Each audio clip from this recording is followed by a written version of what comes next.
अगर काम किया होता तो आज उनको अपनी भाई की फ़ोटो और भाई के बेटे को जगह जगह रुलाने की ज़रूरत नहीं पड़ती। वो अपने काम दिखाते और काम के आधार पर वोट मांगते। जो बिजली के बिल आज आ रहे हैं वो बिजली हमारी सरकार के द्वारा दी गई है और दाम इनके द्वारा बढ़ाए गए। जब हर घर जल हर घर नल का ये नारा दे रहे हैं तो पानी क्यों नहीं आ रहा है? इस क्षेत्र के पूर्व विधायक और वर्तमान में कांग्रेस के प्रदेश उपाध्यक्ष रणजीत सिंह रावत जी आपके नामांकन से लेकर आज तक चुनाव प्रचार से पूरी तरह दूर हैं। और वहीं कल सोशल मीडिया में उनके बेटे जो सल्ट से ब्लॉक प्रमुख हैं विक्रम रावत, उन्होंने एक अपना बयान भी डाला कि चुनाव प्रचार में गंगा पंचोली ने हमारे महत्व को नहीं समझा और हमें चुनाव में आने का मौका नहीं दिया। पोस्टर बैनरों से भी उनका और उनके पिता का फोटो गायब कर दिया है। तो उसमें आपका क्या कहना है? वो सब मिसअंडरस्टैंडिंग है। रणजीत राव जी का आशीर्वाद मेरे साथ है और विक्रम भाई मेरे साथ है। इससे ज़्यादा मैं इस मामले में कुछ नहीं कहूँगा।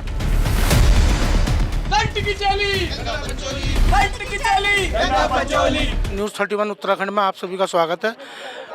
अल्मोड़ा जनपद के सल्ट विधानसभा क्षेत्र में चल रहे उपचुनाव को लेकर न्यूज़ 31 उत्तराखंड की टीम सल्ट चुनाव के पूरे निगरानी रखे हुए और आज भ्रमण कार्यक्रम में हमारे बीच मौजूद हैं कांग्रेस से सल्ट विधानसभा की प्रत्याशी गंगा पंचोली जी। आज हम इनसे जानना चाहेंगे कि सल्ट उपचुनाव को लेकर किस प्रकार की तैयारियां हैं और इनका मुख्य विपक्षी पार्टी भारतीय जनता पार्टी के प्रत्याशी महेश जीना के साथ मुकाबला है, जो कि यहाँ के पूर्व विधायक स्वर्गीय सुरेंद्र सिंह जीना के बड़े भाई हैं। उनकी मृत्यु के बाद ये सीट खाली पड़ी थी, जिसको लेकर सल्ट में उपचुनाव की तिथि 17 अप्रैल घोषित कर दी गई है, जिसको लेकर दोनों ही पार्टी अपनी अपनी जीत का दावा करें। तो हम बात करेंगे गंगा पंचोली जी से, जो कांग्रेस के प्रत्याशी हैं। मैडम, आपका स्वागत है न्यूज़ 31 में। कि जिस प्रकार आप चुनाव मैदान में डटी हुई हैं, तो जनता के बीच क्या मुद्दे हैं आपके और किन मुद्दों को लेकर आप जनता के बीच जा रही हैं? जी सर, पिछले 14 साल हमारे यहाँ के विधायक रहे पूर्व विधायक जी, और हमारे क्षेत्र में कुछ भी काम नहीं हुआ और जो हमारे स्थानीय मुद्दे हैं उन पर तो कभी नज़र ही नहीं डाली गई। आज हमारी खेती चौपट हो गई है। सुअर बंदर और आवारा पशु ने हमारी खेती को ख़त्म कर दिया है। हर गांव में पेयजल की समस्या बनी हुई है। हॉस्पिटलों में डॉक्टर नहीं है, स्कूलों में टीचर नहीं है। सड़क आपने हमारी देख ली होगी, आप जब मोहान से चले होंगे आगे तक पूरी सड़क में गड्ढे ही गड्ढे भरे हुए हैं और पलायन यहाँ पर चरम सीमा पर है और बेरोजगारी की संख्या जो है पूरी फौज हमारे नौयुवक घरों में पड़े हुए। तो ये हमारी स्थानीय मुद्दे हैं जिन पर हम लोग चर्चा कर रहे हैं और जिन पर यहाँ काम होना चाहिए था वो काम यहाँ नहीं हुआ। यहाँ केवल पूर्व जो सत्तासीन यहाँ पर लोग रहे, हमारे पूर्व वाले, इससे पहले वाले, उन्होंने केवल अपना विकास करा। अपने क्रैशर खोले, कहीं मुर्गी फार्म खोले, कहीं जो है ऑफिस खोले, लेकिन जो हमारी जनता है इस जनता के बारे में बिल्कुल भी नहीं सोचा, क्योंकि वो यहाँ के रहने वाले ही नहीं है। उन्होंने केवल एक सर्टिफिकेट हासिल यहाँ से करा और अपने दिल्ली में जाके अपना रोजगार, अपना जो है बिजनेस चलाया। हमारी जनता यहाँ पे ऐसी जो है बिल्कुल बिना विकास के 14 साल से हम लोग इंतजार ही कर रहे हैं कि कब हमारा मौका आएगा इस क्षेत्र में विकास के लिए। तो बहुत सारे मुद्दे हैं यहाँ पे। और जो आप कह रहे हो कि 10 साल के विधायक, हमारे क्षेत्र में तो 14 साल के रहे, तो अगर काम किया होता तो आज उनको अपनी भाई की फ़ोटो और भाई के बेटे को जगह जगह रुलाने की ज़रूरत नहीं पड़ती। वो अपने काम दिखाते और काम के आधार पर वोट मांगते, जैसे हम मांग रहे हैं। हमारे पूर्व में इस क्षेत्र में रणजीत राव जी विधायक रहे, उन्होंने बहुत सारे काम करे।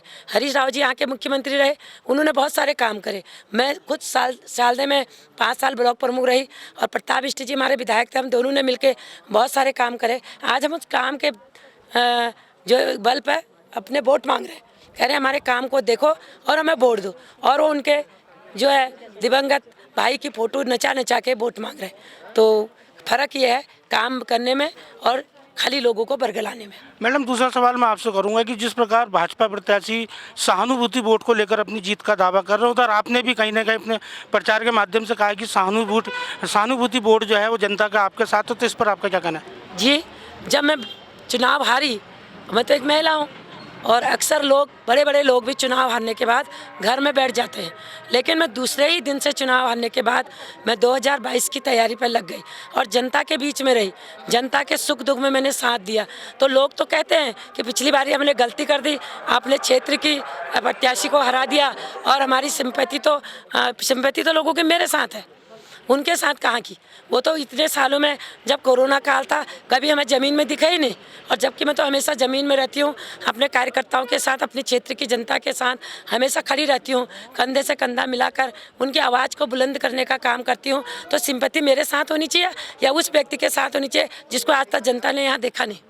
मैडम, आप भाजपा पर आप आरोप लगा रहे हैं कि इस क्षेत्र का विकास नहीं हुआ, 15 साल 14 साल विधायक रहे, लेकिन सरकार आपकी भी 5 साल रही, तो क्या उस समय आपके द्वारा क्या प्रयास किए गए? जी बिल्कुल, हमारे यहाँ पे मचौड़ में ही जो है तहसील खोली गई, मचौड़ ITI को चलाया गया, इन रोडों में डामरीकरण किया गया, बहुत सारी रोडें बनाई गई, स्कूलों का उच्चीकरण, प्रांतीकरण और स्कूलों की ग्रांट दिलाई गई। तो बहुत सारे काम हुए, क्या काम नहीं हुआ? नहीं, हमारी टीम आज झड़गांव भी पहुंची थी। झड़गांव के मतदाताओं का कहना था कि पिछले न कांग्रेस के टाइम में यहाँ काम हुए, न भाजपा के टाइम में काम हुए। आज पानी और बिजली की समस्या और सड़क को लेकर वहाँ के लोग काफ़ी परेशान हैं कि उनका आरोप है कि बिजली के बिल आ रहे हैं, रीडर यहाँ आता नहीं है और बिल बढ़ाकर भेजे जा रहे हैं, और पानी के लिए बहुत परेशान है। आज भी महिलाओं को कई किलोमीटर पैदल जाकर पानी लाना पड़ा। तो आपकी सरकार में क्या काम हुआ? जो बिजली के बिल आ जा रहे हैं वो बिजली हमारी सरकार के द्वारा दी गई है और दाम इनके द्वारा बढ़ाए गए हैं। और पानी की जो पेयजल योजना है आपकी गुलार वाली, वो इन्होंने विधायक निधि से सड़क काटी, उससे वो पानी की लाइन को क्षतिग्रस्त कर दिया है, इसलिए उनके गांव में पानी नहीं आ रहा है। और वर्तमान जो हमारे विधायक रहे, उन्होंने उस पानी के पाइपलाइन को सुधारने का काम नहीं करा। और जो आप कह रहे हो कि पानी के लिए त्राही त्राही मचा है, कि ये तो हर घर जल हर घर नल की बात कहते हैं, और हर घर में इन्होंने पाइप लाइन को जो है नल को खड़े करके वहाँ पर रखा है, तो पानी क्यों नहीं आ रहा है? जब हर घर जल हर घर नल का ये नारा दे रहे हैं तो पानी क्यों नहीं आ रहा है? ये तो प्रधानमंत्री जी को और मुख्यमंत्री जी को बताना चाहिए।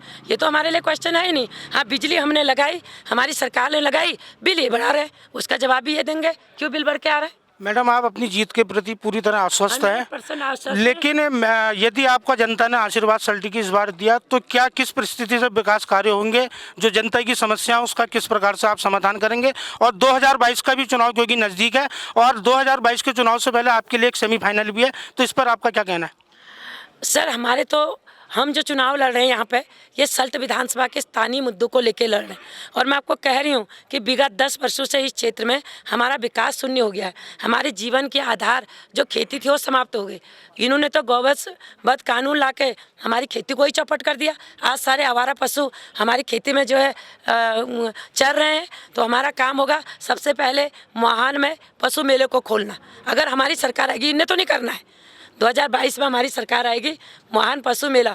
और मैं रिक्वेस्ट करूंगी हमारे जो मुख्यमंत्री बनेंगे, संभवतः हरीश रावत जी बनेंगे, कि जितने भी हमारी खेती है उसमें सुअर रोधी दीवार, तार बाड़ या सोलर फेंसिंग लगाई जाए, ताकि हमारी खेती सुरक्षित हो जाए।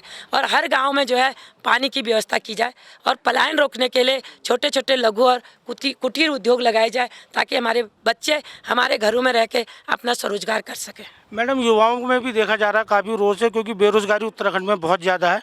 तो इसको लेकर यदि आपकी सरकार 2022 में बनती है, तो युवाओं के रोजगार को लेकर आपके स्तर से, सरकार के स्तर से क्या प्रयास किए जाएंगे? सर, अब सरकार तो बहुत बड़ी चीज़ होती है, मैं तो एक छोटी सी कार्यकर्ता हूँ, लेकिन जो मैं सोच रखती हूँ कि हमारे यहाँ पर बहुत सारे संसाधन हैं जिनका प्रयोग करके हम यहाँ पर रोजगार उत्पन्न कर सकते हैं। हमारे पास बहुत सारी खेती है, हम यहाँ पर फल पट्टी लगा सकते हैं, सब्जी उत्पादन कर सकते हैं, और हम यहाँ पर जो है डेयरी उद्योग कर सकते हैं। पर्यटन के लिए छोटे छोटे होम स्टे और दुकानें और गाड़ियाँ लगाकर अपने यहाँ पर्यटन को बढ़ावा दे सकते हैं। हमारे यहाँ पर आम ज़्यादा होता है, माल्टा, नींबू, संतरे होते हैं, उनका स्क्वैश निकाल सकते हैं, आम का अचार बना सकते हैं।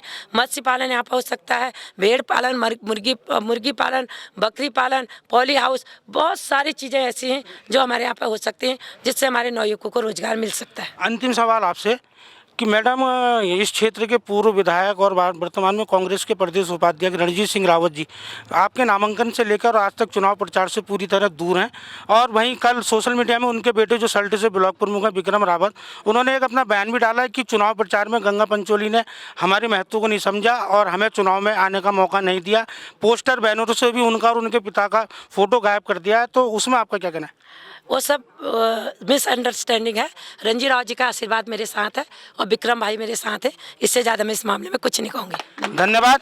तो आपने सुना, हमारे बीच कांग्रेस की प्रत्याशी गंगा पंचोली यहाँ मौजूद थी। और उन्होंने क्षेत्र में अपनी जीत का दावा करते हुए कहा कि यदि जनता ने आश्वासन दिया तो इस क्षेत्र का चहुमुखी विकास किया जाएगा। चौड़ी घट्टी से राजीव अग्रवाल के साथ कैमरामैन बंटी अरोड़ा, न्यूज़ 31 उत्तराखंड। हर खबर में होगी हमारी नजर। खबरों से जुड़ने के लिए हमारे चैनल को सब्सक्राइब करें और बेल आइकन दबाना ना भूलें।